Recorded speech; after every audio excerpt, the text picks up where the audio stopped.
The wind in the Montana-Dakota territory had a voice, and it spoke of thirst. It was a low, ceaseless whisper that peeled paint from the false fronts of Red Butte's Main Street and carried the fine red dust into every seam of a person's clothing, into their lungs, onto their teeth. It was the sound of a land parched to its bones. Cottonwood trees along the nearly evaporated creek bed rattled their dry leaves like old secrets. The sun beat down with a pale, relentless fury, bleaching the sky and baking the earth into a cracked plate of terracotta. This was the price of belonging here, Eliza Quinn thought, a film of grit on the soul. She stepped down from the stagecoach, her legs stiff from a journey that had rattled the memories loose from her past in Missouri. At 23, she felt older than the dust itself. She had left home not in search of adventure, but in search of a quiet place to mend a life that had fractured. A ledger and a steady hand with a pen were her trade now, a far cry from the life she had once imagined. The advertisement for a bookkeeper at a supply post in a town she could not find on any proper map had seemed like a message from Providence. Remote, necessary, a place to be invisible. Red Butte was little more than a single dusty street flanked by raw timber buildings, a testament to stubborn hope or sheer foolishness. A saloon, a blacksmith, a sheriff's office with a sagging porch, and at the far end, O'Rourke's Supplies. It looked sturdy, its unpainted wood weathered to a respectable silver gray. That was her destination.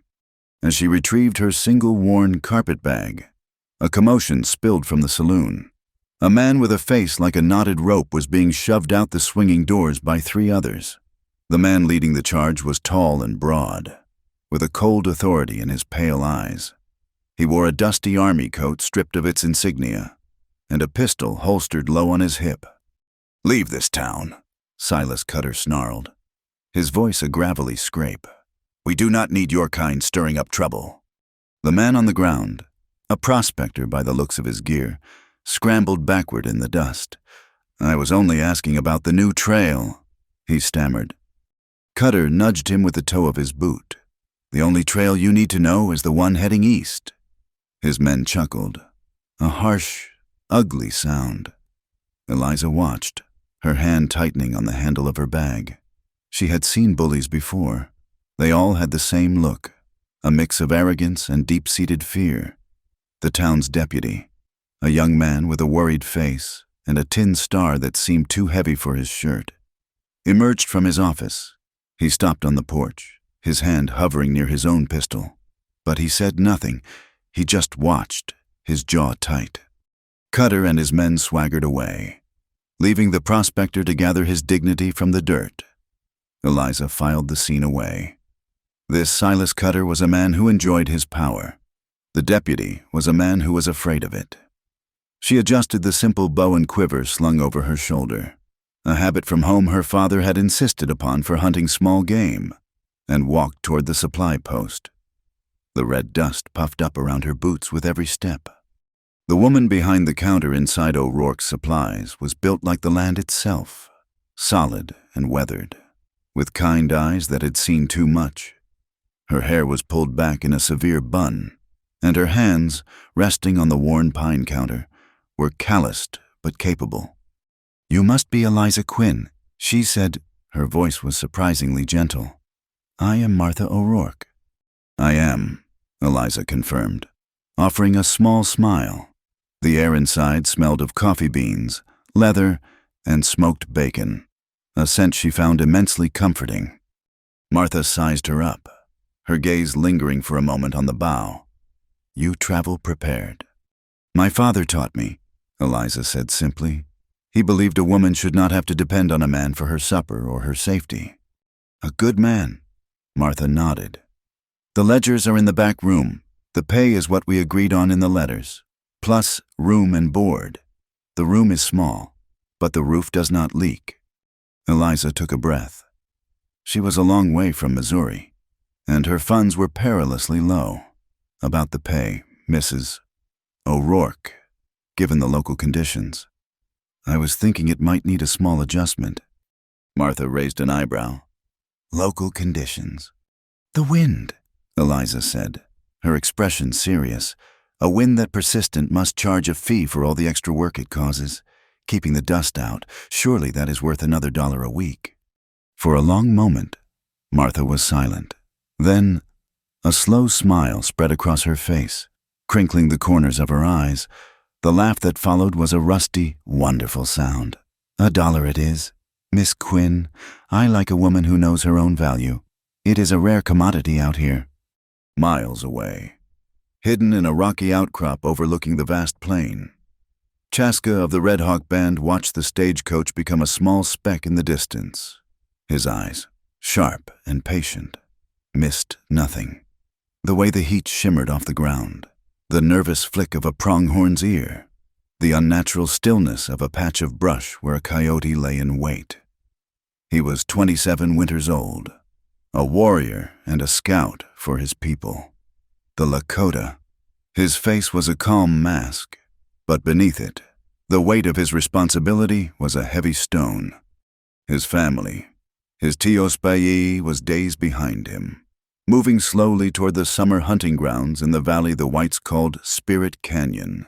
To his people, it was the valley of whispering ancestors, a sacred place where generations were buried and where the buffalo were said to always return. It was his duty to scout the path, to ensure it was safe, to watch for danger. Lately, the danger had a new face. Not soldiers in blue coats, but men like the ones he had been tracking for 2 days. Poachers. They were careless, leaving a trail a child could follow. But their traps were another matter. He dismounted from his paint horse, the animal standing ground-tied without a sound, and knelt. He ran his fingers over the disturbed earth. Just below the surface, the cruel metal jaws of a bear trap waited, covered with a thin layer of leaves and dust, placed cunningly on a game trail. This was not for hunting. This was meant to cripple, to kill indiscriminately. An animal, or a person? He had found 3 others like it in the last day. With practiced care, he unearthed the trap and sprung it using a heavy branch. The clang of the metal jaws snapping shut echoed for a moment in the silence. He looked at the trap closely. Scratched into the metal was a small, almost invisible mark, a C inside a circle, the mark of the mining company that was trying to buy up land to the north. His grandfather, 2 Elk, had spoken of the rumors that the company wanted to blast a new, faster trail for its ore wagons directly through the sacred valley, a road that would cut across their seasonal migration route, a road that would desecrate the graves of their ancestors. These traps, Chaska knew, were not random. They were a message. They were a warning. Keep out. This land is no longer yours. His jaw tightened. He had lost an older brother in a skirmish with prospectors 5 years ago, a loss that still felt like a fresh wound. He had promised his family then that he would protect them, not through blind aggression, but with watchfulness, with wisdom. He would not start a war, but he would defend his people's right to exist, their right to walk the paths their grandfathers had walked. He concealed the heavy trap in his saddle roll. It was evidence, but evidence was only useful if someone was willing to listen, and in this land, few white men listened to a Lakota. Back in Red Butte, the days settled into a rhythm for Eliza. She spent her mornings with the ledgers, her neat cursive filling the pages with the lists of flour, sugar, ammunition, and tools. The work was methodical, calming. It kept her mind from drifting back to the painful memories she had run from. In the afternoons, she helped Martha in the store, weighing out goods, stocking shelves, and learning the faces of the townsfolk. She learned that Silas Cutter was employed by the North Star Mining Company as a security consultant, a vague title that gave him license to intimidate anyone who questioned the company's ambitions. She learned that Deputy Len Harrow had a good heart but a weak spine, and was hopelessly in love with the blacksmith's daughter, who barely knew he existed. She saw families pass through, their faces etched with a mixture of hope and exhaustion, buying supplies for the homesteads they planned to carve out of the unforgiving soil. The rumors about the new trail through Spirit Canyon grew louder. In the saloon, Men who worked for Cutter drank whiskey and spoke loudly of progress and manifest destiny, their voices laced with contempt for the native people they saw as obstacles. They called the Lakota savages, a threat that needed to be cleared away. Eliza would hear the talk when she went to the saloon to deliver Martha's weekly bill. The words made her stomach clench. It was the same blind hatred she had seen grow in parts of Missouri, a poison that justified any cruelty. She felt a growing unease, a sense of a storm gathering on the horizon. The drought worsened. The creek bed was now nothing more than a ribbon of pale, cracked mud. The ever-present wind felt hotter, carrying with it the scent of dust and the distant threat of fire. She found herself watching the low hills to the west, a sense of being watched prickling at the back of her neck. One evening, as she sat with Martha on the porch, watching the sun set in a blaze of orange and purple, she voiced her fears.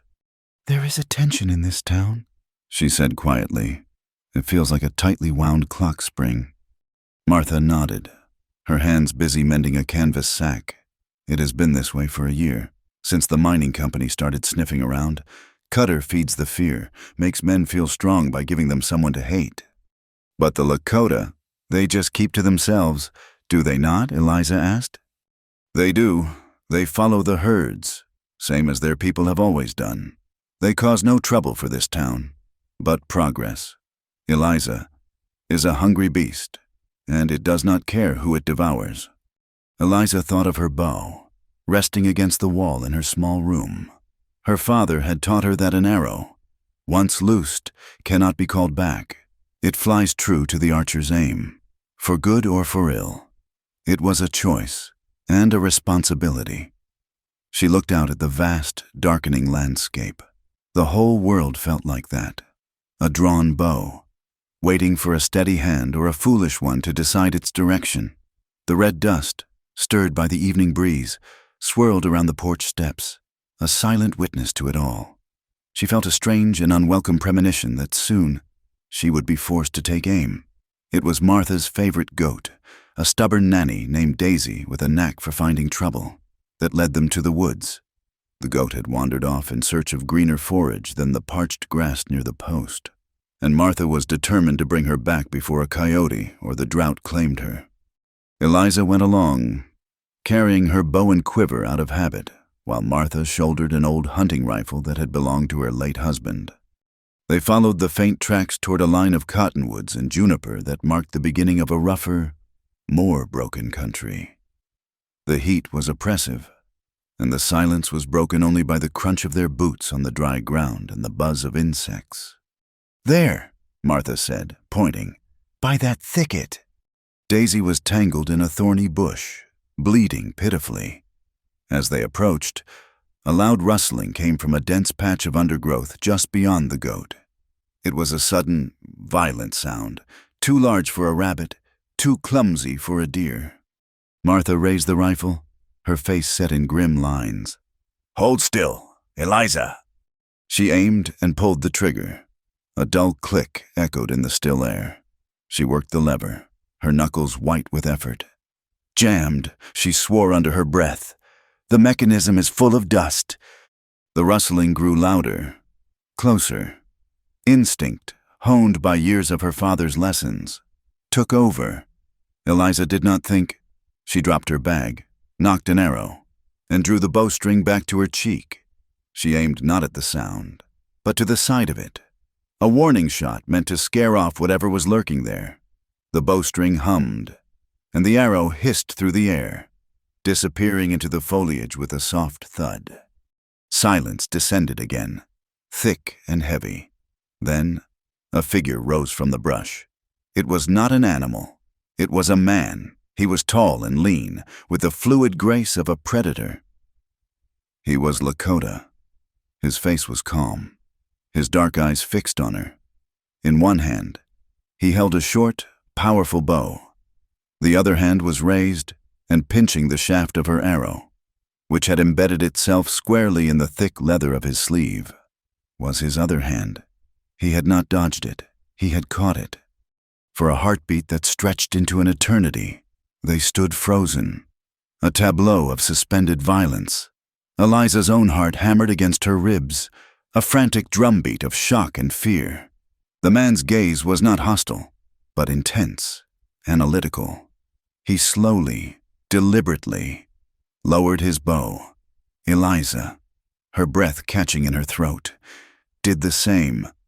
He took a step forward, and Eliza flinched.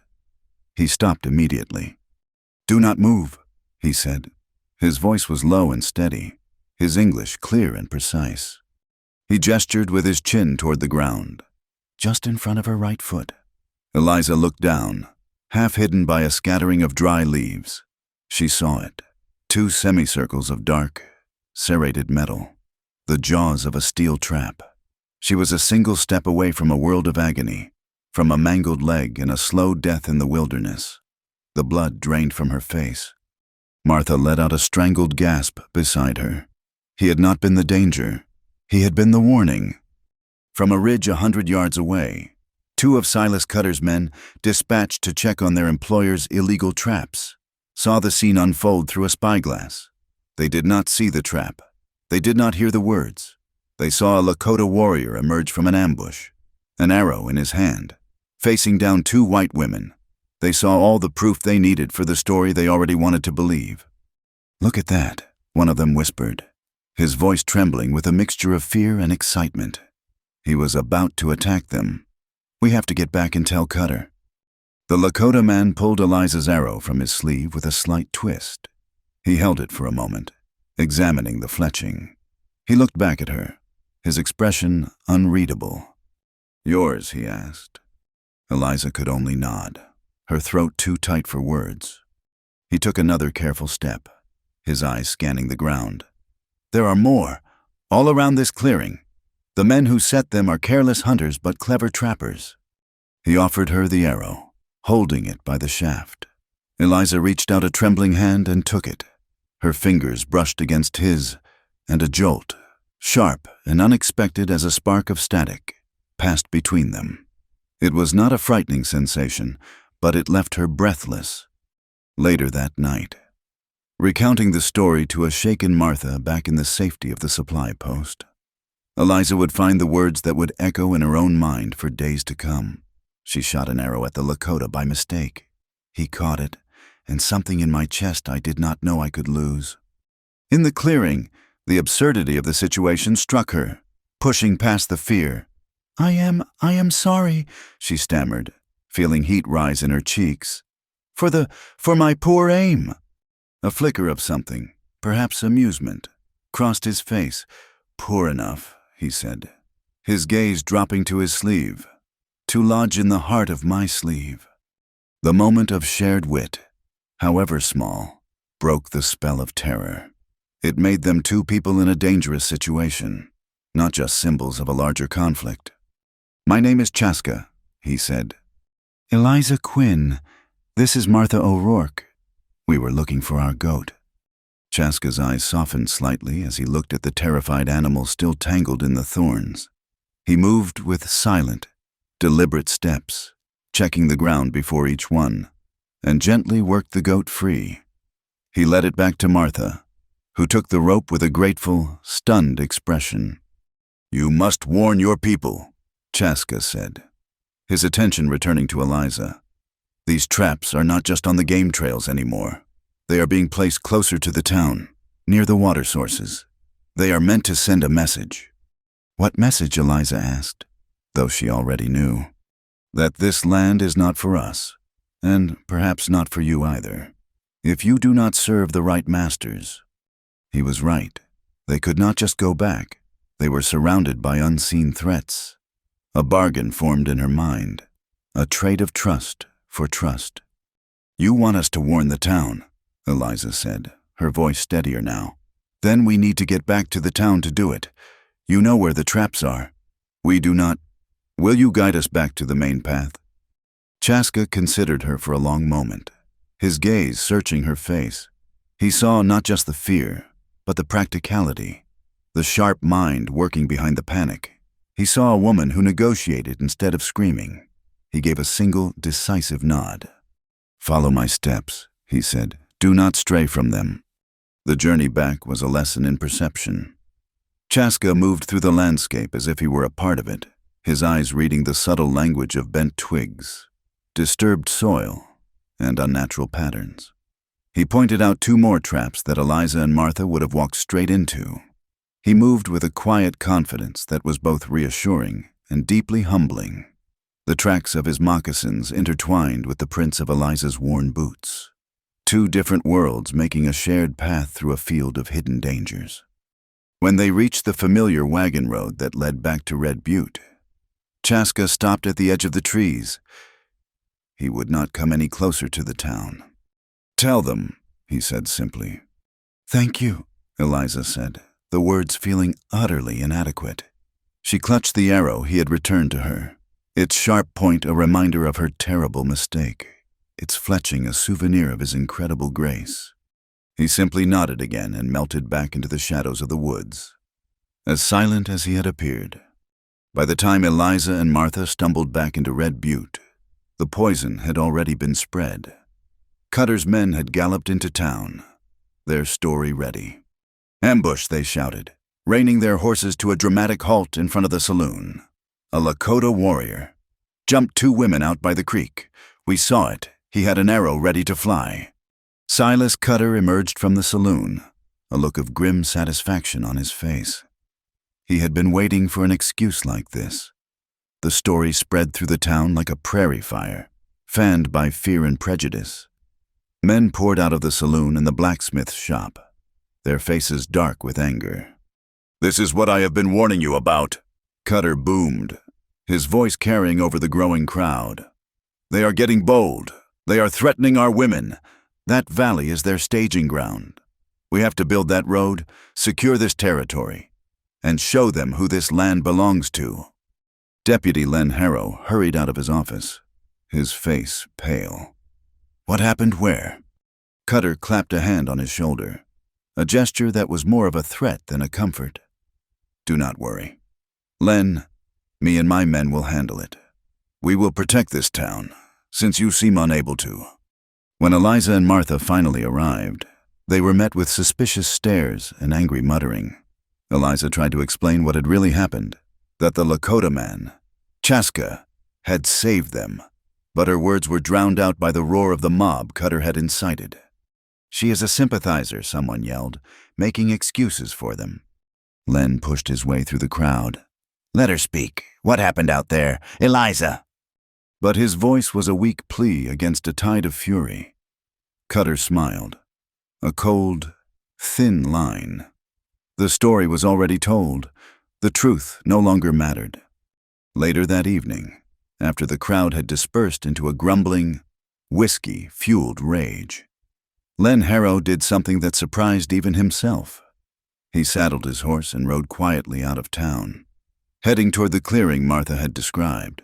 He was afraid, but a small, stubborn part of him, the part that had made him pin on the star in the first place, needed to see for himself. He found the area easily. The tracks were clear in the dust, the tangled bush, the goat droppings, and, after a few minutes of careful searching, he found what he was looking for, tucked under a juniper bush, just as Eliza had described, was a steel trap. It was armed and waiting. He used a fallen branch to spring it, the metallic snap echoing the one Chaska had made. As he knelt to examine the cruel device, he saw it. Scratched crudely into the metal plate was a small, definitive mark, a C inside a circle, the internal mark of the North Star Mining Company.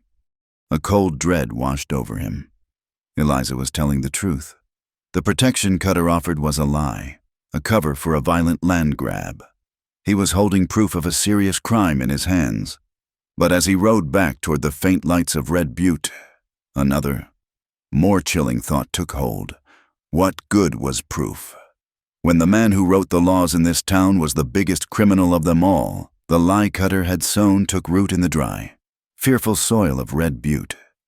Eliza became a pariah overnight. When she walked down the street, conversations would cease, replaced by hostile glares and suspicious whispers. In the saloon, Cutter's men toasted to their own bravery, embellishing the tale of the Lakota ambush with every retelling. The truth, as Eliza and Martha had tried to tell it, was a foreign seed that could find no purchase. "They're not listening," Eliza said, her pen scratching angrily across a ledger page. "They would rather believe a convenient lie than an inconvenient truth." "Fear is a powerful currency," Martha replied, her hands kneading dough on a floured board, "and Silas Cutter is a rich man." But they could not let it rest. The thought of those traps, silent and vicious in the undergrowth, was a constant, nagging terror. That night, with the lamps turned low, Eliza took out a fresh sheet of paper. Using Martha's detailed knowledge of the local terrain and her own sharp memory of the path Chaska had led them on, they began to draw a map. It was a crude thing, marking creeks, rock formations, and thickets. On it, they marked the location of the traps they knew of with small, grim crosses. The next morning, they went to see Deputy Len Harrow. They found him in his office, staring at the steel trap he had brought back from the woods.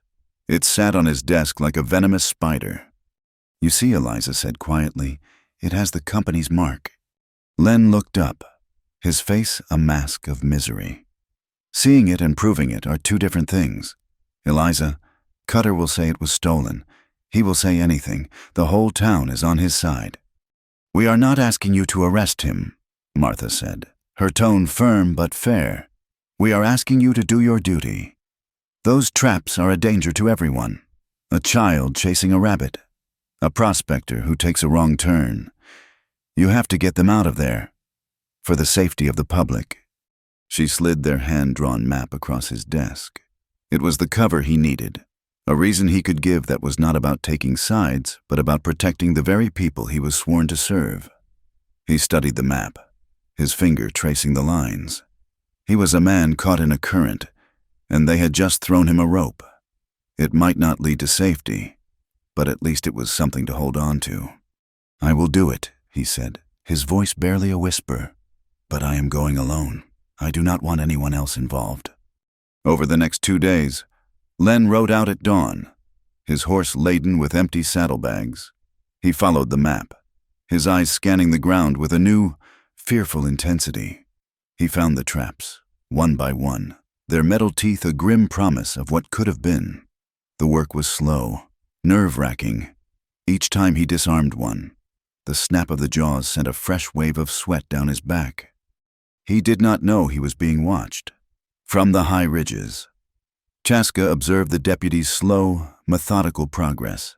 He had seen the women's tracks leading to the sheriff's office and understood what they had done. He was curious to see if the man with the tin star had any metal in his soul.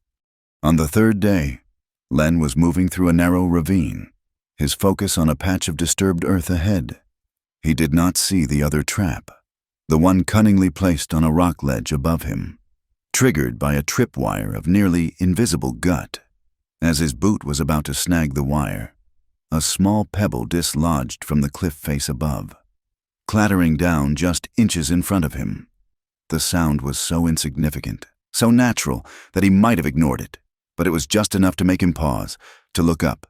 He saw the glint of metal, the thin, taut line. He froze, his heart seizing in his chest. A cold sweat broke out on his brow. He had been a breath away from disaster. He looked around, searching the silent, empty landscape. There was no one. But he knew, with a certainty that went deeper than sight, that he had not been alone. He knew he had just been granted a reprieve. A debt had been incurred. The town remained a tinderbox of suspicion. In the church on Sunday, the preacher spoke of loving thy neighbor, his gaze sweeping over a congregation that was visibly divided. Cutter and his men sat in the back pew, their expressions smug. On the other side of the aisle, a few homesteading families and Martha sat with Eliza, a small island in a sea of hostility. Afterward, Eliza was labeled. The whispers followed her from the church steps. Indian lover. Traitor. It was a brand she now had to wear. The pressure mounted. Silas Cutter made his first move against Martha. A freight wagon that was due with a month's worth of flour. Coffee and tools from Helena failed to arrive. The driver, a man Martha had known for years, eventually rode into town with an empty wagon and an apologetic look. "I am sorry, Martha," he said, avoiding her eyes. "My contract was bought out. The North Star Mining Company. They told me my services were no longer required on this route." Cutter was cutting off her lifeline, trying to starve them out. That same afternoon, a new rumor ignited. A frantic farmer from a small homestead to the east galloped into town, shouting that 2 of his best cattle had been stolen in the night. He had found tracks, he claimed, unshod ponies, Lakota tracks. Cutter seized on the news, fanning the flames of outrage. "See," he bellowed to the crowd that quickly gathered. "It is just as I said. They are thieves and murderers. They are testing us, seeing how much we will tolerate before we fight back." Eliza knew it was a lie. The Lakota were skilled hunters. They had no need to steal stringy farm cattle. But once again, the lie was easier, more satisfying than the truth. Torn between her desire for a quiet life and the burning injustice of it all, Eliza found herself needing to escape the suffocating confines of the town. She walked out toward the low hills, her bow in her hand, needing the familiar weight of it to feel centered. A soft, misty rain began to fall. Not a downpour, but a fine drizzle that hung in the air, washing the dust from the sky and giving the parched land a momentary, darker beauty. She found a sheltered spot beneath a rock overhang, a place that offered a wide view of the plains. A small band of horses, paints and bays, grazed peacefully below. And then she saw him. Chaska was leaning against a lone cottonwood, as still and patient as the stone itself, watching over the herd. He did not seem surprised to see her. He nodded a greeting as she approached. "Your town is a loud place," he said. Eliza sighed, the tension in her shoulders easing for the first time in days. "It is full of angry ghosts." They stood in comfortable silence for a while, watching the horses move through the misting rain. The world felt stripped down to its essentials: earth, sky, water, and the quiet strength of the animals. "Sometimes I think this is freedom," Eliza said, gesturing to the horses, "to just be, without fences or expectations." Chaska considered her words. "They are free to run," he said, "but they are not free from the storm, or the wolf, or the winter. Freedom is not the absence of a burden." "What is it, then?" He turned his gaze to her, his dark eyes serious. "Freedom is to choose your burden." He paused. "To choose your mistakes. And to bear them," Eliza finished, the words an echo of her own hard-won philosophy. A small smile touched his lips. "Yes, and to bear them." The connection between them was a quiet, powerful thing. A recognition of a shared understanding that transcended language and culture. Eliza felt a warmth spread through her chest, a feeling she had thought long buried. "You catch arrows very well," she said, a playful glint in her eye. "Is that a common skill among your people?" The smile reached his eyes. He looked down at his leather sleeve. "I am not sure I could catch your sharp words," he replied. "They fly faster than any arrow." The moment was broken by a sound from the distance, the lowing of cattle. Chaska's expression hardened. He looked toward the sound, then back at her. "The men who lie about my people stealing cattle," he said, "are the same men who leave their campfires burning in a dry wind. A fire does not care whose home it burns."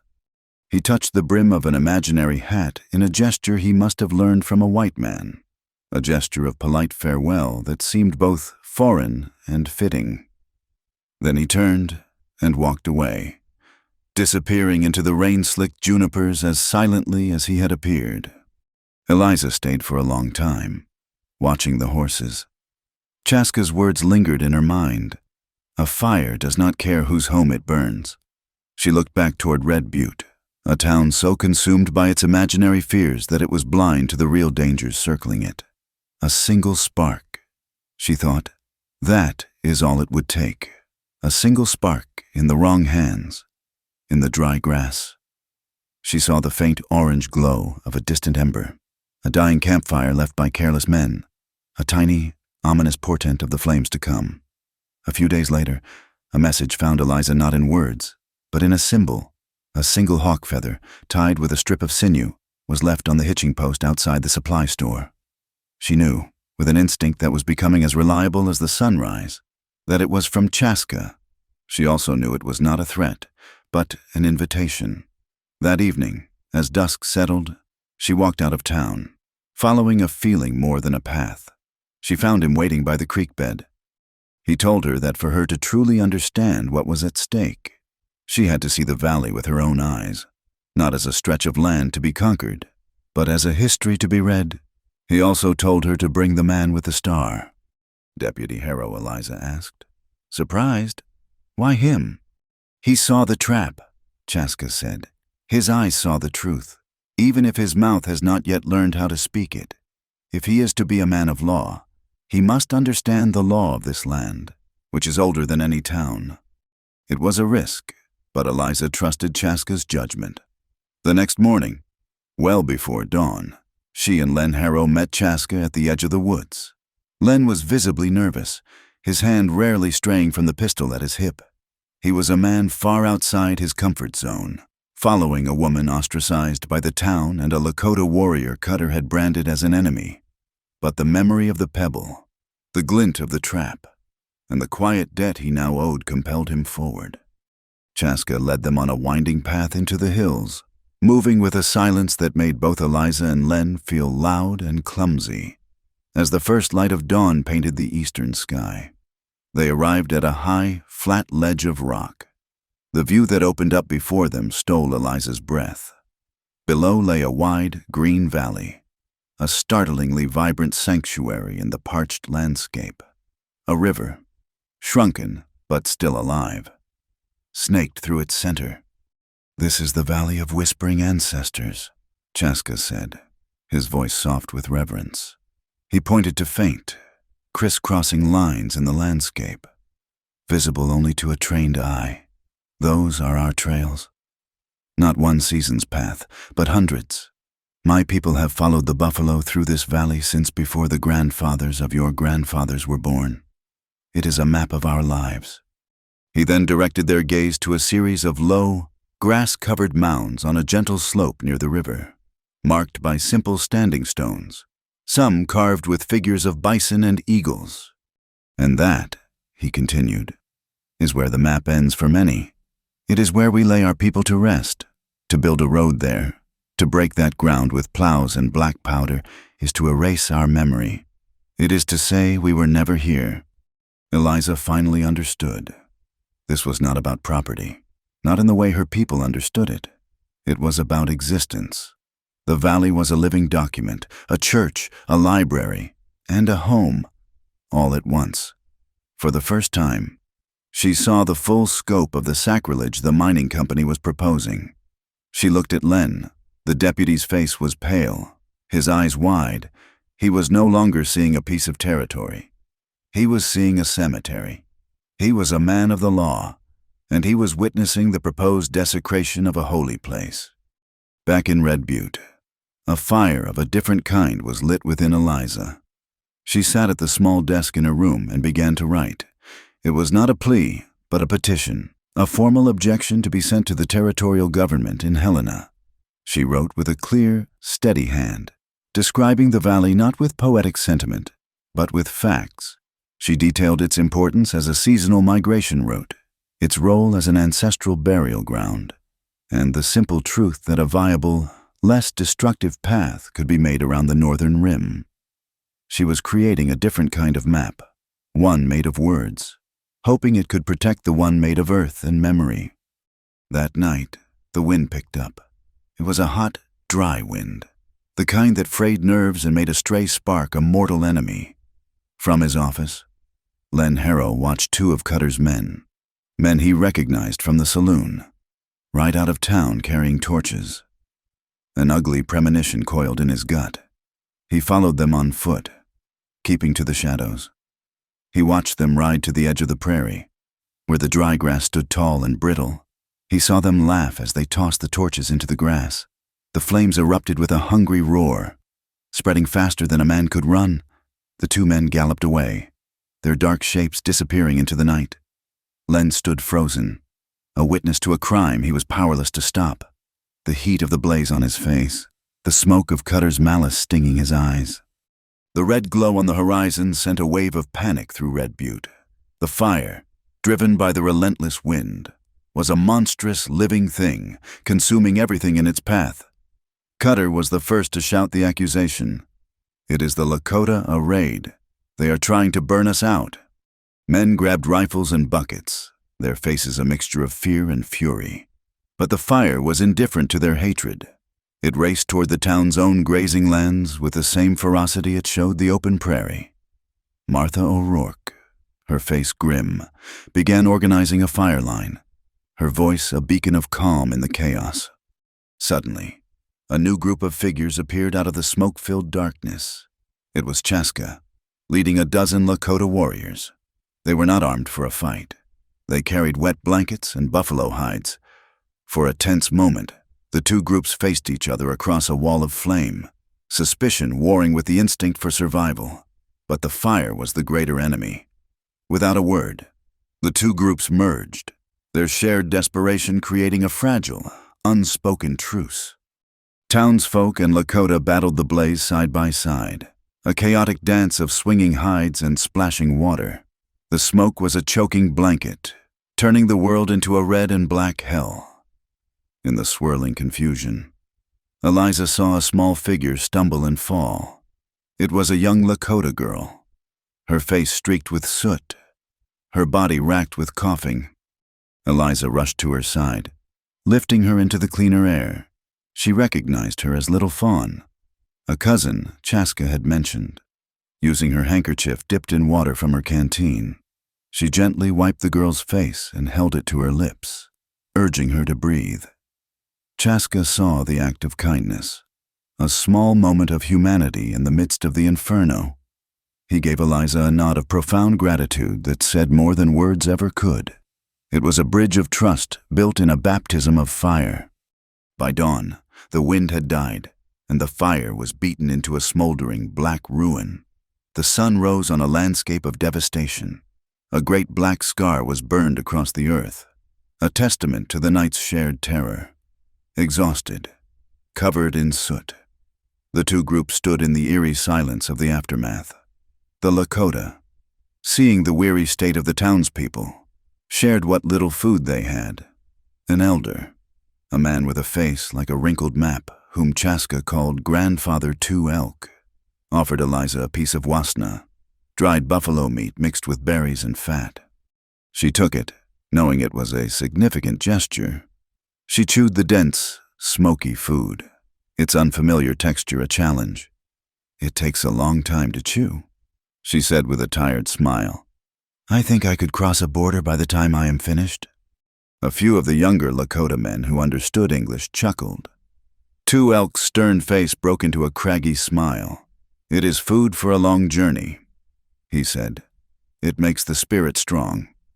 In that small moment of shared laughter and sustenance, the labels of settler and savage, of friend and foe, seemed to melt away, leaving only weary, hungry people who had survived a long night together.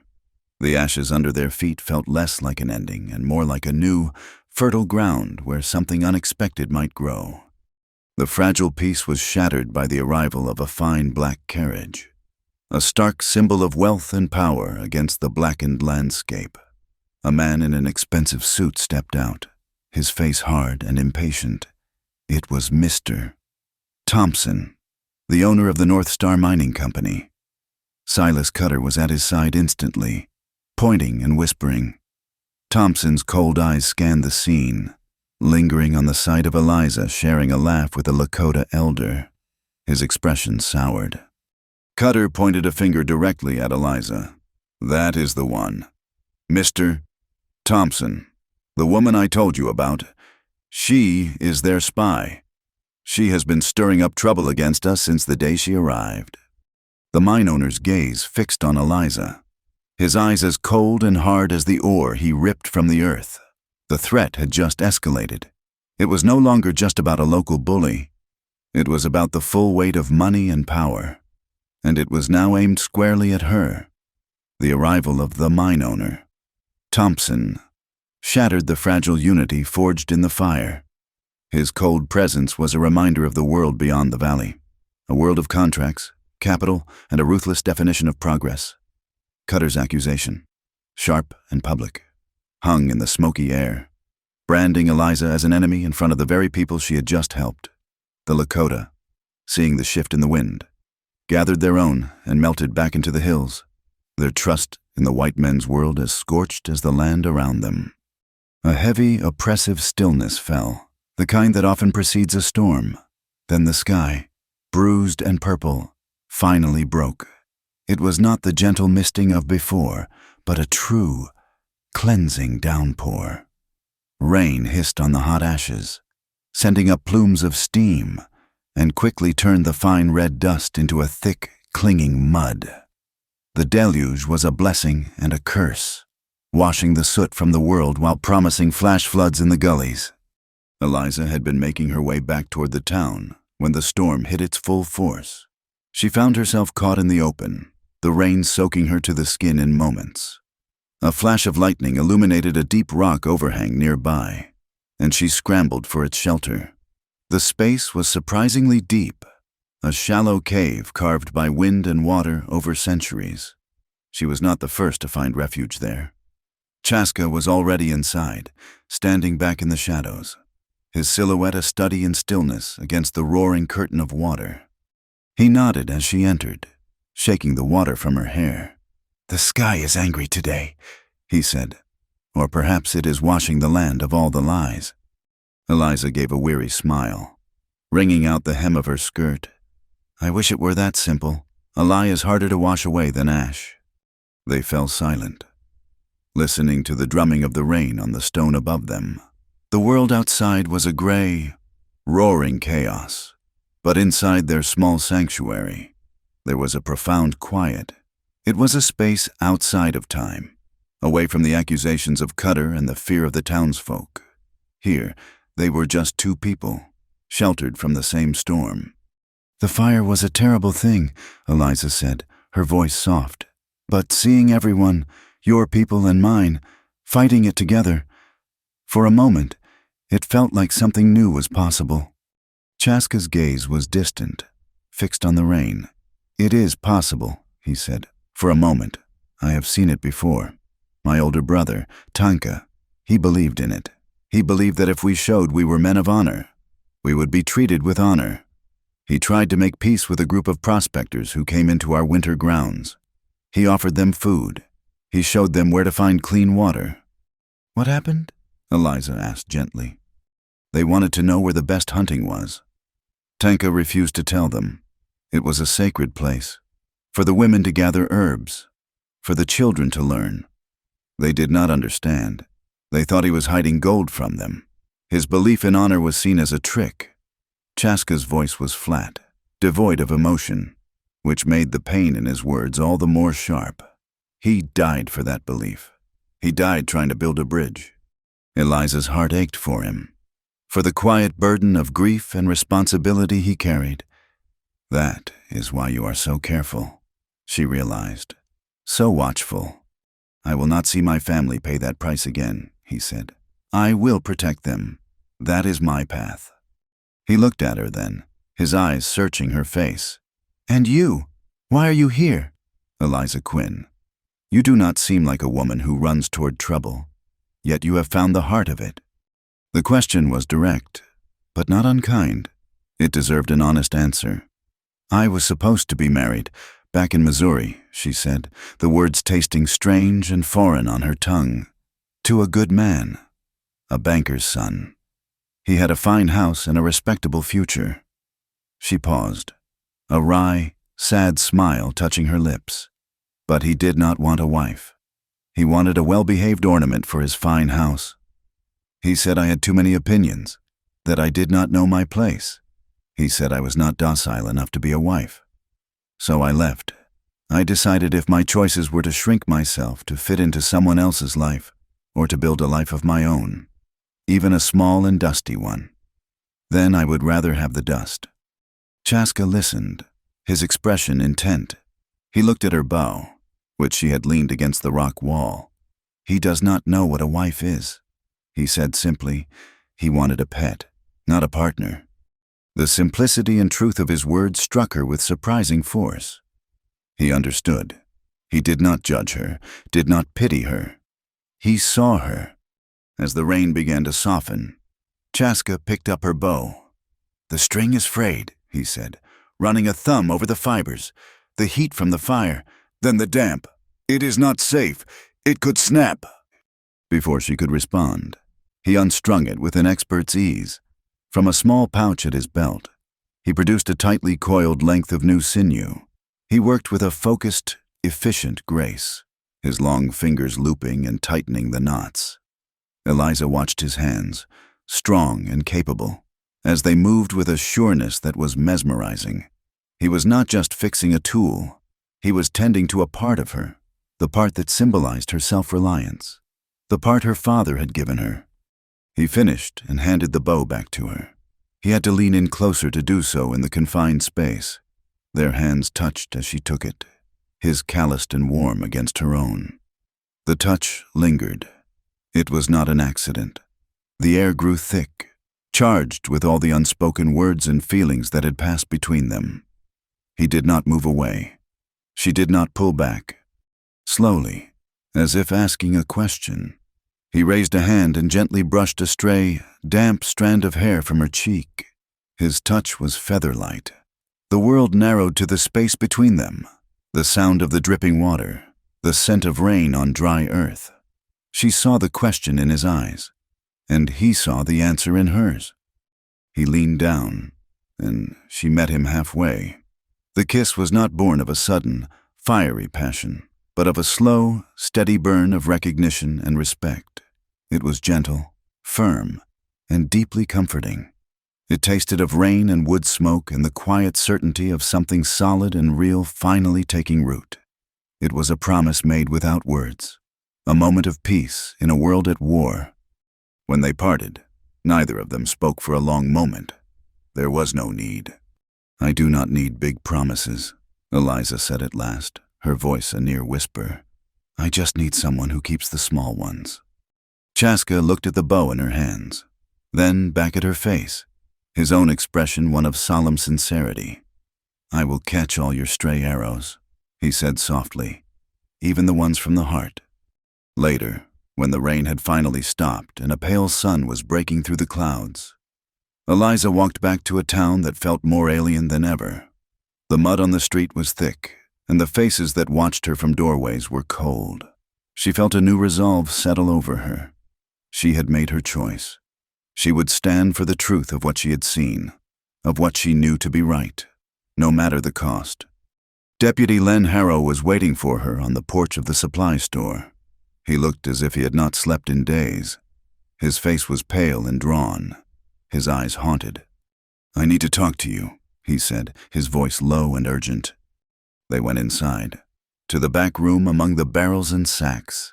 He paced the small space like a caged animal. "I saw them. Eliza." He burst out, unable to hold it in any longer.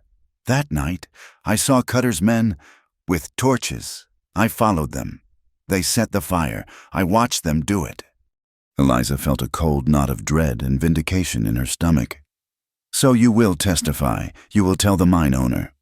Len stopped pacing and looked at her, his expression wretched.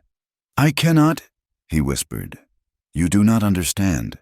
Cutter knows things about me, about my family back east. He has me trapped. If I speak out, he will ruin more than just me. I am a coward. Eliza, but I wanted you to know. You are not crazy. You are right." He turned and left before she could say another word, leaving her with the terrible weight of his confession. He had given her the truth, but it was a weapon she could not yet wield. The next afternoon, the official response to her growing alliance came not with a bang, but with a piece of paper. A man from Helena, a legal clerk with a pinched face and a dusty suit, delivered a notice to Martha. It was an injunction, filled with complex legal terms, but the meaning was simple and brutal. citing her suspicious association with hostile natives and an alleged violation of her trade license. The North Star Mining Company had filed a complaint. Her supply lines were now officially and legally cut. The contents of her store were to be impounded, pending a hearing she could never hope to win. Cutter was no longer just a bully. He was using the law as a weapon, and he had aimed it at the heart of their survival. The legal notice was not a threat. It was a cage. The pinched-faced clerk from Helena stood by, a vulture in a dusty suit, while Silas Cutter and two of his men began the methodical process of strangling Martha O'Rourke's life's work. They did not remove the goods.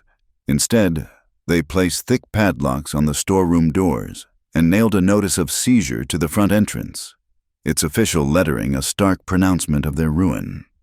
Martha watched, her face a stoic mask, but Eliza could see the tremor in her hands. Cutter, for his part, seemed to relish the moment.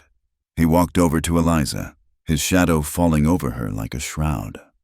"This is what happens when you play spy," he said, his voice a low growl. "The law has a long reach. A charge of incitement against a federally chartered company carries a prison sentence, a long one. Think about that the next time you feel like speaking out of turn." He was drawing a line, not just around the store, but around her life. He was making it clear that her next act of defiance would cost her her freedom. The few townspeople who had stood by them watched from a distance, their faces grim and helpless. The law, as wielded by Cutter, was an impenetrable fortress. The weight of that threat, the feeling of the cage door swinging shut, drove Eliza out of town later that day. She needed air that was not thick with defeat. She walked toward the hills, her newly strung bow a familiar comfort in her hand. The silence of the wilderness had become her only sanctuary. It was a scream that shattered the peace, a high, thin cry of pure agony, followed by a child's desperate sobbing. It came from a thicket of chokecherry bushes not far from the path. Eliza's blood ran cold. She ran toward the sound, her heart pounding a frantic rhythm against her ribs. She found Little Fawn on the ground, her small leg caught in the brutal jaws of a steel trap, the same kind Chaska had warned her about, the same kind Len had been collecting, but they had missed one. The sight was horrific. The metal teeth had bitten deep into the girl's flesh, and the ground around her was dark with blood. Little Fawn's face was a mask of terror and pain, her dark eyes wide with shock. Eliza dropped to her knees, her mind racing. "Do not move," she said, her voice shaking but steady. "Do not try to pull, just breathe." But the child was panicked, thrashing against the unyielding metal, her sobs tearing at Eliza's soul. Just as Eliza was trying to figure out how to pry the jaws apart without causing more damage, a blur of motion came from the trees. It was Chaska. He had heard the scream from a ridge above. His face was a thundercloud of controlled fury. For a moment, his eyes met Eliza's, and in them she saw a pain so profound it mirrored the child's. He knelt beside his cousin, speaking to her in the soft, flowing sounds of the Lakota language. His voice was a calming balm, and Little Fawn's struggles subsided into shuddering breaths. He examined the trap, his jaw tight. "You must be strong," he told Eliza in English. "I will open the jaws. You must be ready to pull her leg free the moment I do. It will be quick." He took two sturdy branches, wedging them into the mechanism of the trap. With a grunt of exertion, he put all his weight and strength into the branches, using them as levers. The muscles in his back and arms corded with the strain. The metal jaws groaned in protest, slowly, grudgingly, opening a fraction of an inch. "Now," he commanded. Eliza, her hands already in position, gently but firmly pulled the small, mangled leg free. The moment it was clear, Chaska released the pressure, and the trap slammed shut with a sickening clang. Little Fawn cried out again as the raw wound was jostled, but then she was free.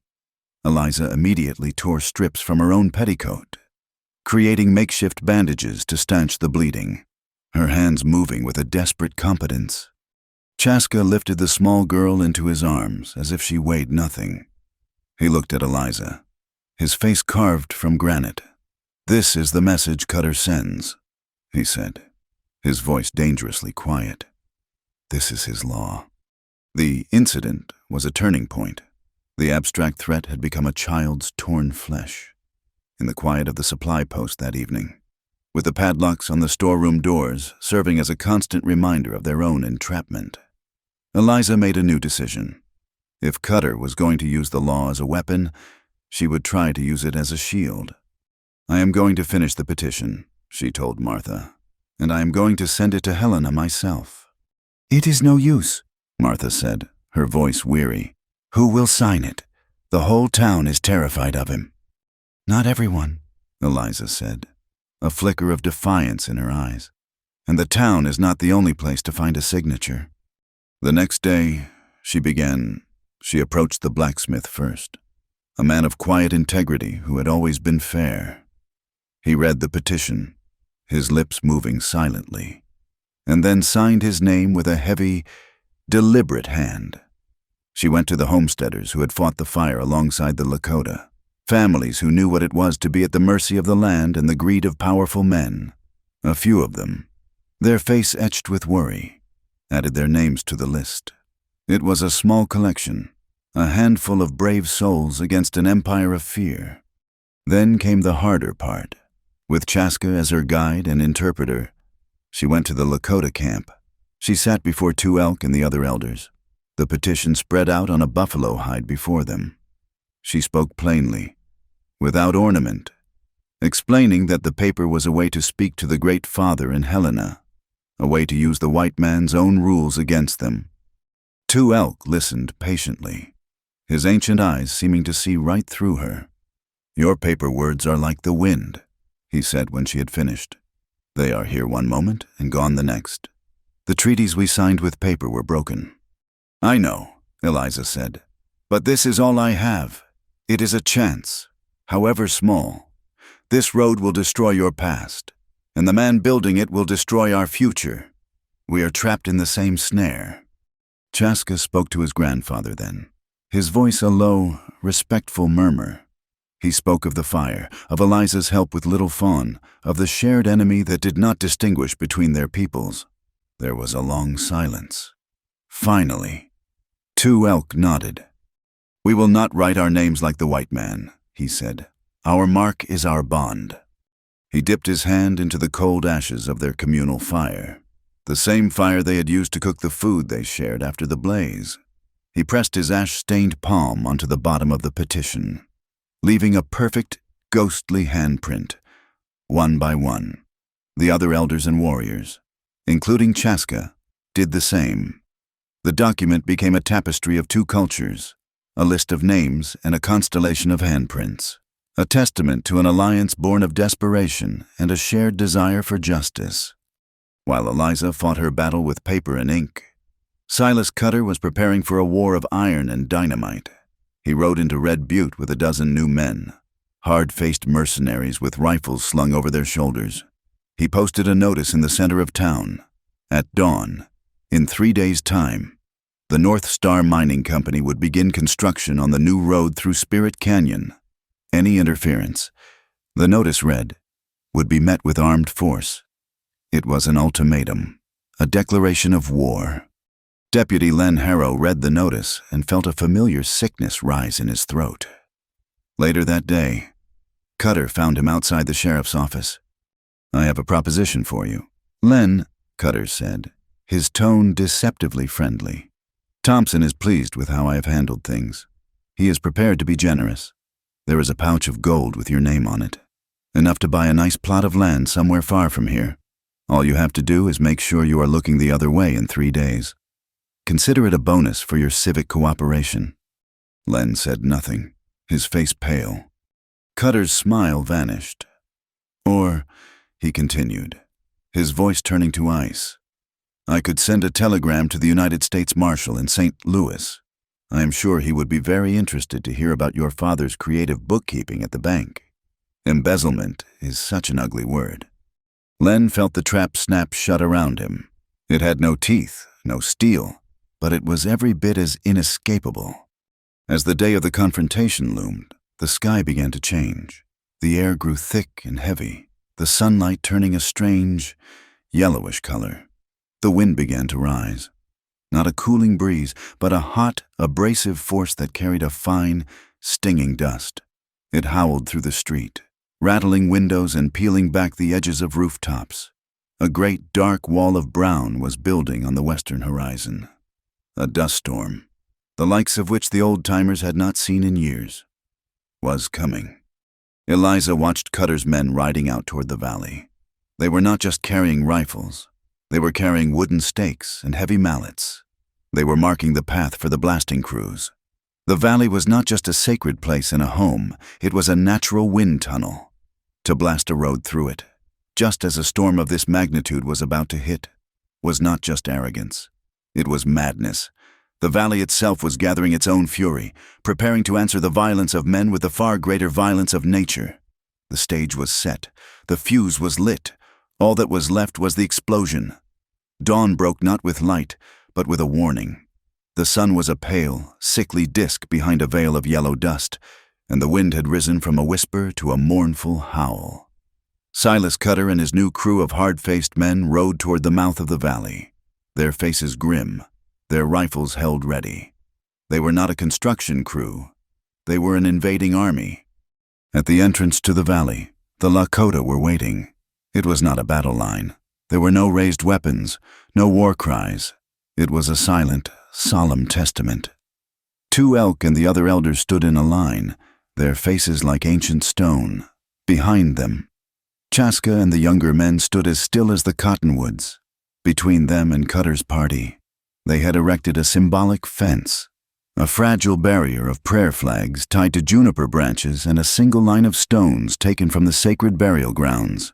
It was not a challenge of force, but a plea to the conscience of the world, a statement that this ground was holy. Cutter reined in his horse and laughed, a harsh, ugly sound that the wind snatched away.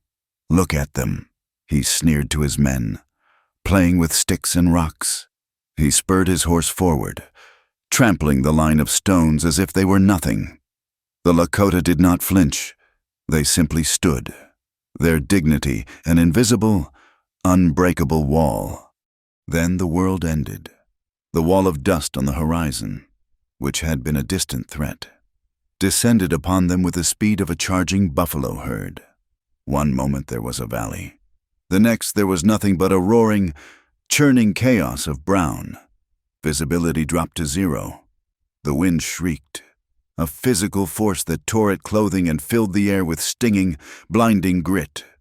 Horses whinnied in terror, and men shouted, their voices instantly swallowed by the gale. Through the maelstrom, Cutter's rage burned hotter than the wind. He saw the storm not as an act of nature, but as a personal affront, another trick by the land and its people to defy him.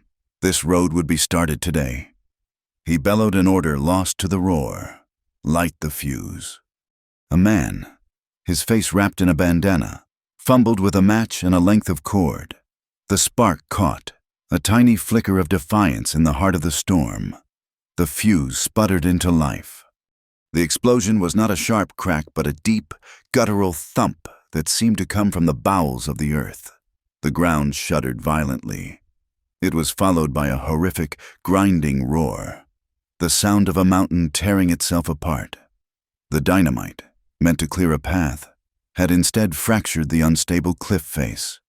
Tons of rock and earth, dislodged by the blast, began to slide down into the valley, a slow, unstoppable avalanche of debris. Panic erupted. Men screamed, their cries muffled and distorted by the dust. They were trapped in a blind, shaking world, with death raining down from an unseen height. Chaska moved through the chaos like a ghost. This was his land. He could read it by the feel of the ground beneath his feet, by the subtle shifts in the screaming wind. He tied a long, rawhide rope around his waist, handing the other end to a warrior. "Follow the sound," he commanded. Pulling a small, flat drum from his belt, he began to beat it. A steady, rhythmic pulse, a heartbeat in the roaring chaos. He moved into the thickest part of the dust cloud. his voice calling out in the Lakota tongue, searching for the living, for the buried. Eliza, Martha, and a handful of others, including a pale and trembling Len Harrow, had watched the invasion from a safe distance. Now, they were witnesses to a catastrophe. Eliza tied her own bandana over her face, the fabric gritty with dust almost immediately. "We cannot just stand here," she yelled over the wind. "There are men trapped in there." She did not wait for an answer. She began to move forward, keeping close to the rock wall where the ground was most stable. Len, his face a mask of indecision, looked from the terrifying storm to Eliza's resolute back. A small, forgotten piece of his courage took hold. He followed her, and a few of the homesteaders followed him. They found the first man almost immediately. He was one of Cutter's hired laborers, a young man with a terrified face, his leg pinned beneath a large boulder. Together, using a shattered piece of timber as a lever, they managed to free him. The work was brutal, a desperate struggle against the shifting earth and the blinding wind. They found another, and then another. They were no longer townsfolk or settlers. They were simply human beings fighting to save other human beings from being swallowed by the earth. As Eliza and Len worked to pull another man from a shallow pit of loose rock, a figure stumbled out of the brown haze.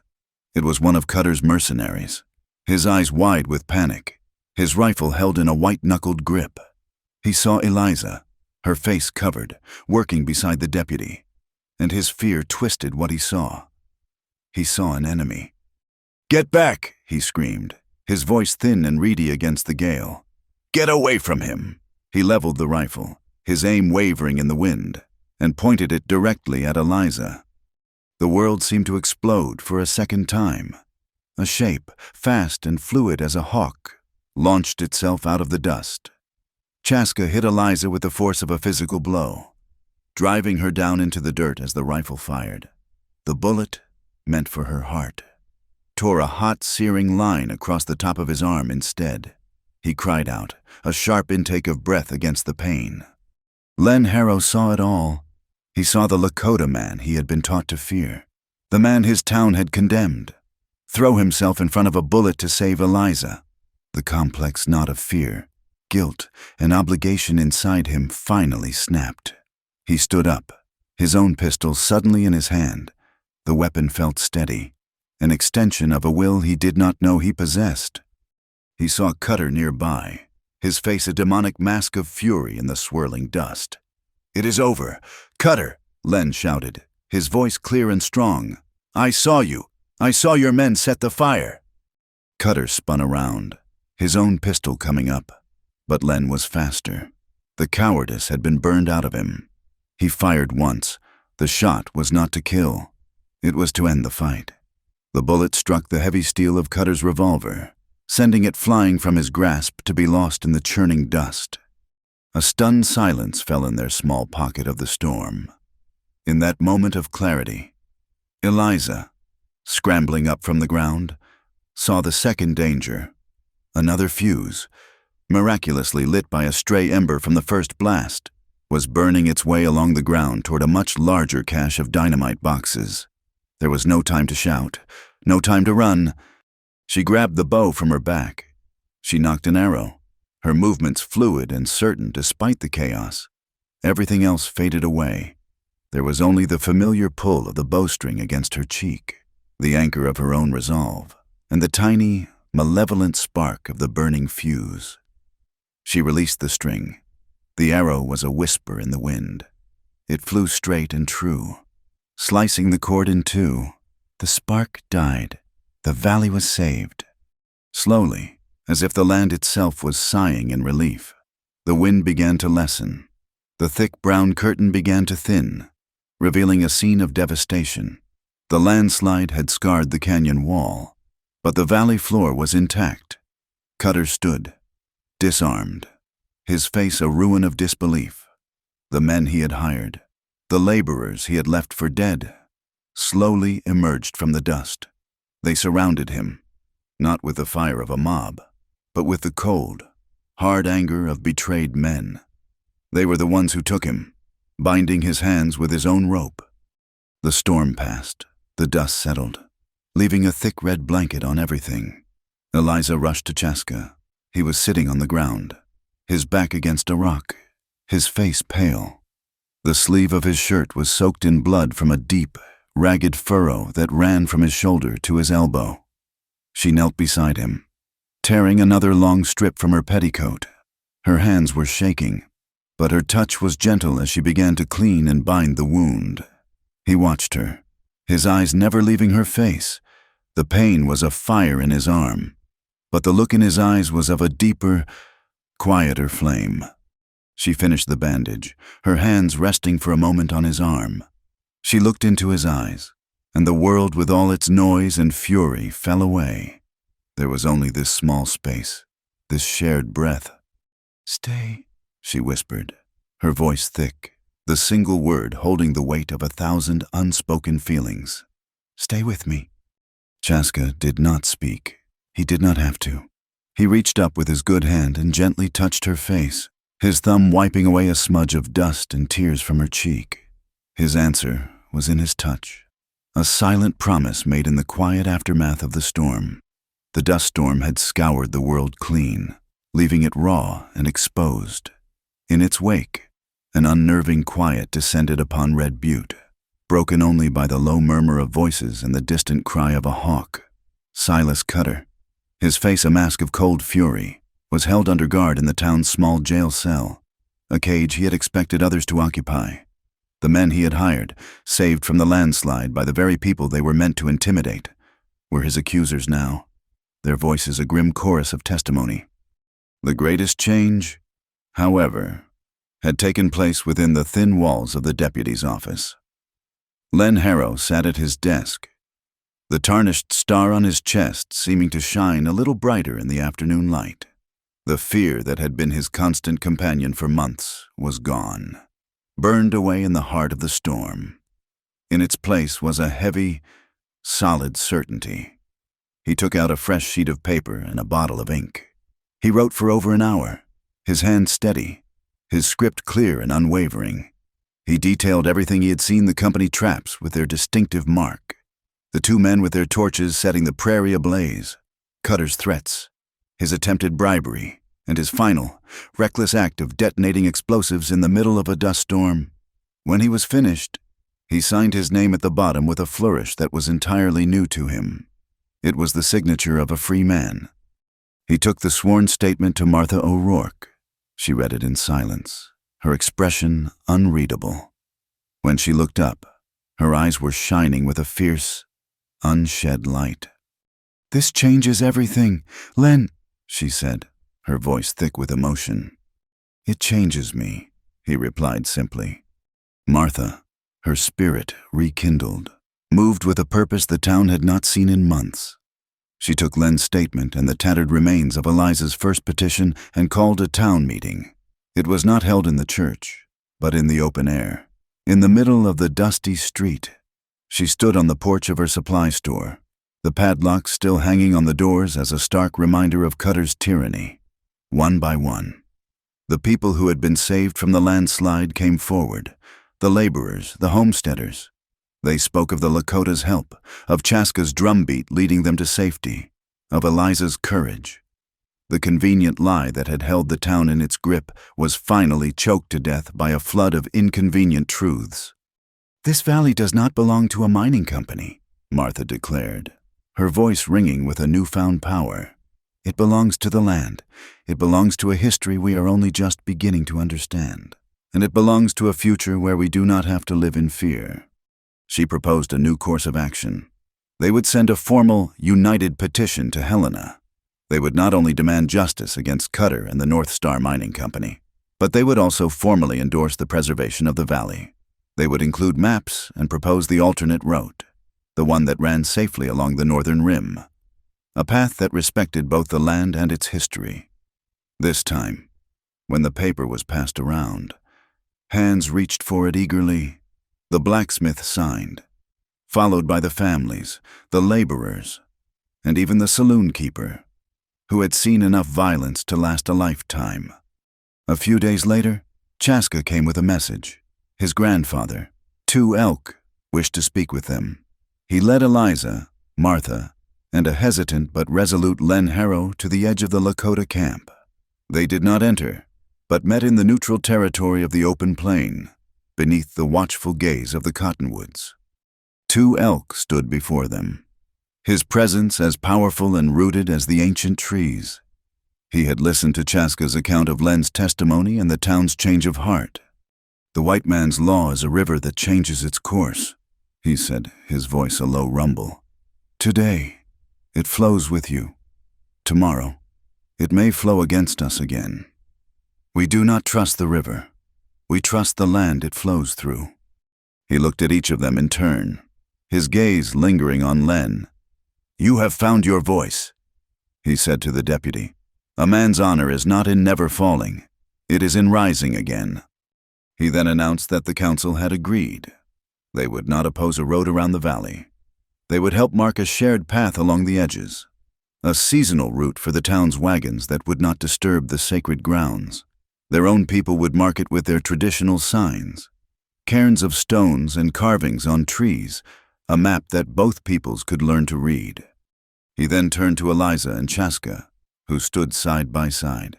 He raised his hands, palms open to the sky. He did not chant or perform a ceremony that would be meaningless to the outsiders. He simply spoke, his words a blessing that was as elemental as the earth itself. "May the sun warm your faces in the winter," he said. "May the rain bring you corn in the summer. May you walk a long path together. And may your children have the strength of the mountains and the wisdom of the river."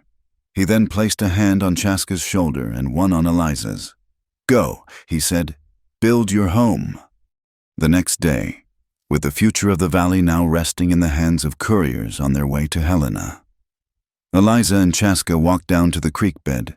It was still mostly dry, a wide, sandy ribbon cutting through the land, a symbol of the division that had almost torn them all apart. "This needs a bridge," Eliza said, looking across the expanse. Chaska nodded. "A small one, just enough to cross without getting your feet wet when the rains come." They spent the next 2 days working together. Chaska, with his good arm, used a hand axe to fell several slender lodgepole pines, trimming them into smooth, sturdy logs. Eliza, using tools borrowed from the blacksmith, sawed planks for the decking. They worked in a comfortable, easy rhythm, their movements a synchronized dance of shared purpose. There was little need for words. They communicated in the language of handed tools, of shared glances, of the simple, satisfying sound of a hammer striking a nail true. It was a different kind of petition, one written not with ink, but with wood and sweat. It was a promise built by their own hands. When it was finished, it was not a grand structure. It was a simple, sturdy wooden bridge, just wide enough for 2 people to walk side by side. It looked strong, honest, and permanent. They stood in the middle of it, looking back toward the town. "It is a good bridge," Eliza said, a deep sense of satisfaction warming her. Chaska looked not at the bridge, but at her, a soft light in his eyes. "You know," Eliza said, a playful smile touching her lips, "that business with the arrow, catching it out of the air like that, I have decided it was just showing off, a bit of unnecessary theatrics." Chaska's expression turned serious, though the smile in his eyes betrayed him. The theatrics were necessary. He said, "It is important to practice." Practice for what? He reached out and took her hand, his fingers lacing through hers. His touch was warm and certain. "For the next time," he said, his voice a low, gentle tease. "The next time I have to catch a marriage proposal." They were married in late autumn, when the cottonwood leaves had turned to gold and the air was crisp with the promise of winter. There was no church, no preacher in a black coat, no formal gathering. Their sanctuary was the shade of the great, ancient cottonwood tree that stood sentinel by the creek bed, the same tree that had witnessed their first conversation in the rain. Their guests were a strange and wonderful collection of the 2 worlds they were trying to stitch together. Martha O'Rourke stood beside Eliza, her weathered face beaming with a joy that was almost fierce. Len Harrow, his deputy's star now polished and worn with a quiet pride, stood next to her, representing the fragile new law of the town, a handful of the homesteading families, whose names and handprints now sat side by side on the petition in Helena, were there as well. From the Lakota camp came 2 elk, his presence lending a solemn gravity to the occasion, along with Little Fawn, her leg now healing in a neat scar, and a dozen others from Chaska's family. There were 2 brief ceremonies, woven together like threads in a braid. 2 elk spoke first. His words were in the Lakota tongue, a low, melodic cadence that spoke of the earth, the sky, and the honor of a warrior taking a wife. He did not offer a prayer to a distant god, but a blessing drawn from the land itself. He then wrapped a single, beautifully tanned buffalo robe around both of their shoulders, a symbol of the home and the warmth they would now share as one family. Then Martha stepped forward. She did not read from a Bible. She simply looked at the 2 of them, her eyes shining. "In this hard country," she said, her voice thick with emotion, "there is very little a person can count on. But I have learned that the truest things are not built of stone or law, but of small, daily acts of courage and kindness." She looked at Eliza. "You promised to keep the books." She looked at Chaska. "You promised to guide us home. You are both keepers of promises. May you always keep them for each other." Eliza and Chaska turned to face one another under the buffalo robe, the golden leaves of the cottonwood rustling above them like 1,000 quiet witnesses. There were no rings.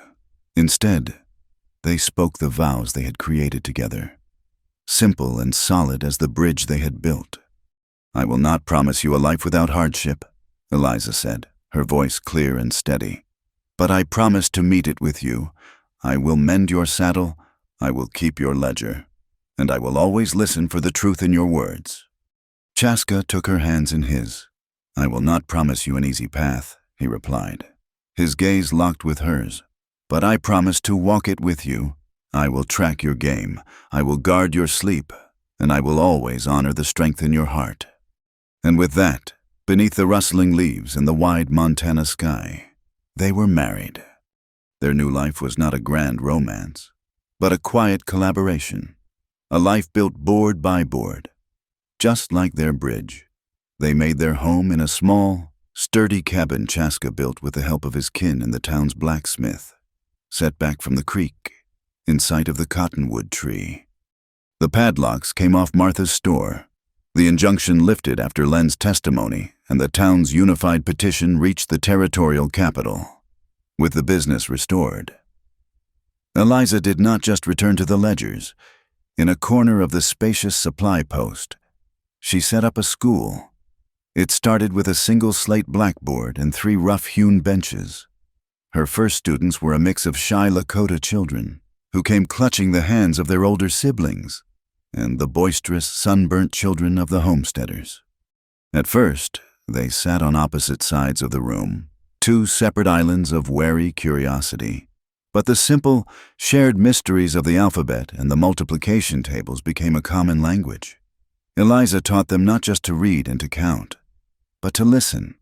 She used stories from both of their cultures, tales of Coyote the trickster and fables of clever foxes, finding the common threads of wisdom and humor.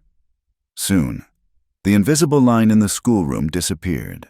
A Lakota boy would help a settler girl with her letters, and a homesteader's son would share his apple with Little Fawn. It was a slow, fragile piece, built one lesson at a time. Chaska, too, became a teacher. He continued his role as a scout for his people, his knowledge of the land more crucial than ever as they navigated their new relationship with the town. But he also began to spend one afternoon a week with the older boys from Red Butte, the ones who were restless and full of the misguided bravado he had seen in Cutter's men. He did not lecture them. He took them into the hills. He taught them how to read the story written in a set of deer tracks, how to find water in a dry land, how to move through the wilderness without leaving a scar. He taught them that the land was not an enemy to be conquered, but a partner to be understood. He earned their respect not with a gun or a threat, but with the quiet authority of his skill. The young men who once might have grown up to fear the Lakota now saw Chaska as a mentor, a man of profound and practical wisdom. Their love story was written in the details of their days. It was in the way Eliza would look up from her books to see Chaska returning from a long ride, his silhouette dark against the setting sun. It was in the way he would bring her the first wild prairie rose of the spring. It was in the evenings spent by the fire in their small cabin, Eliza's head resting on his shoulder. The scent of his buckskin shirt, a familiar comfort. It was the taste of the rich, smoky wasna he brought from his family, a food she had now grown to love, and the smell of the fresh bread she baked for him in a small stone oven. It was the quiet laughter that filled their small home, a sound as warm and necessary as the fire in the hearth. It was a love built not on grand declarations, but on the steady rhythm of a shared life, on the keeping of small promises, every single day. One afternoon, as the first snowflakes of the season began to drift down from a gray sky, Eliza was holding her small class. The children were gathered around the pot-bellied stove in the supply store, their faces rosy from the heat. "Tell us again," Little Fawn said, her dark eyes shining. "Tell us the story of the arrow." A chorus of assent rose from the other children. It had become their favorite tale. Eliza smiled, a warm, deep smile that reached her eyes. She looked out the window and saw Chaska across the street, talking quietly with the blacksmith, their breath misting in the cold air. "Well," she began, her voice taking on the soft, magical tone of a storyteller. "A long time ago, a woman came to this land. She was a little lost and a little bit afraid. One day, she was out in the woods, and she made a terrible mistake. She shot an arrow at a Lakota warrior." The children gasped, even though they knew the story by heart. But he was not like other men. Eliza continued, her gaze still on her husband across the street. He was quicker than a hawk and wiser than an owl. He did not get angry. He simply reached out his hand and caught the arrow right out of the air. And then what a small boy from one of the homesteads asked, his eyes wide. Eliza's smile softened. "Then," she said, her voice dropping to a near whisper, "he caught her heart, too, and he never let it go. The first winter was the true test.